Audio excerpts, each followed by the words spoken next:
Bakunzi, imbere yuko dusangira Gospel Mind zo gukurikira, hari akantu gato nkeneye ko ndabereka.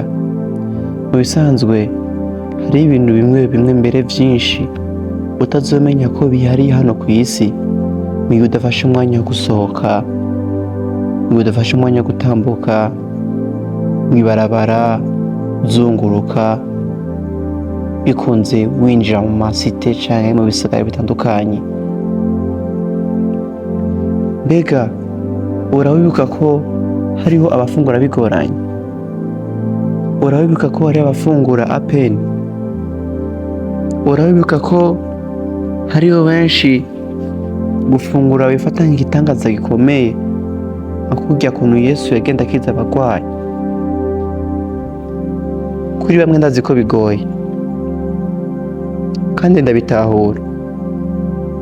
Benshi twavutse muhira iwacu, ico dukeneye tukironka, dukeneye jus tukayironka, dukeneye inyama, inkoko tukabironka.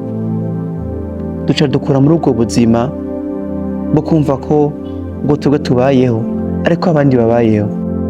Hari benshi bagenda gusa atari uko babigomvye, atari uko bagomvye guhena, ariko kubera ko babuze ico bambara.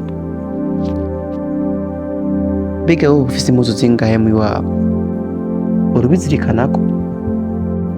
Nimba urubizirikanako, zirikana kino kintu: ubwami bw'Imana ntidukwiye kubuharanira gusa mu kurondera ko tunagurwa ibyina mu mitima yacu. Tabura neza ko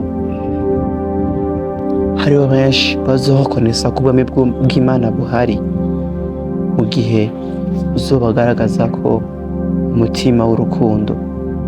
Benshi kino gihe ntibemera ko Imana ihari kubera urukundo rwa benshi rwatitutse. Mwene data, fata iya mbere mu kwerekana ko urukundo ruhari, niyo benshi bazokwizera ko Imana ihari. Mwarahezagiwe.